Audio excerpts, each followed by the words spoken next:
নমস্কার, আমি টুম্পা এবং আমার নতুন ব্লগে আপনাদের সকলকে স্বাগতম। তখন বাজে 11:30 এবং আমি আমার কাজের উদ্দেশ্যে বাড়ি থেকে বের হই। দিনটা ছিল 22শে জানুয়ারি। তো ঠাকুর প্রণাম করে যথারীতি আমি ঘর থেকে বের হই। রামতলা থেকে যেহেতু একটু ভেতরে আমার বাড়ি, সেই জন্য টোটো করে আমাকে রামতলা স্টেশনে পৌঁছাতে হয় এবং সেখান থেকে যথারীতি ট্রেন ধরে আমাকে আমার গন্তব্যস্থল আন্দুলে পৌঁছাতে হয়। যেহেতু প্রথমবার এতটা দূরে গিয়ে কাজ, তো সেক্ষেত্রে একটু প্রবলেম হচ্ছিল, একটু ভয় ভয় করছিল, প্রথমবার একা এতটা দূরে যাচ্ছি। কিন্তু তারপর মনের মধ্যে সাহস এবং ঠাকুরকে ডেকে দিনটা শুরু হলো এবং আমি আমার গন্তব্যস্থল পৌঁছালাম। যদি আন্দুল স্টেশন থেকে সেই বাড়িটা বেশি দূরে ছিল না, একদম কাছাকাছি। তো গেলাম এবং গিয়ে যথারীতি বাড়িতে পৌঁছালাম এবং তার কাজ করলাম। কাজটা সবাই একটু দেখো কেমন হয়েছে একটু জানিও। তো দেবযানীকে আমি মেহেন্দিটা যখন করেছিলাম, ওর সাথে তো প্রচুর পরিমাণে গল্প করেছিলাম এবং ভীষণ ভালো একটা মেয়ে, কাকিমাও খুব ভালো, খুব সাপোর্টিভ। তো মেহেন্দিটা করেছিলাম, ওরও খুব পছন্দ হয়েছিল। তো ডিজাইনটা একটু সবাই দেখো এবং জানিও কেমন হয়েছে।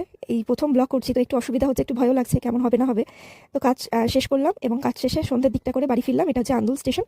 আন্দুল স্টেশন থেকে তখন ট্রেনের উদ্দেশ্যে দাঁড়িয়েছিলাম এবং অনেক দূরে অনেক দেরিতে ট্রেন ঢোকে। তো তারপর রামতলা স্টেশন যথারীতি নামি এবং আস্তে আস্তে বাড়ি ফিরে আসি। দিনটা খুবই ব্যস্ততম দিনের মধ্যে ছিল, কারণ অতটা দূরে একা যাওয়া আসা করে কেটেছিল। রাধে রাধে জানিয়ে আজকে ব্লগটি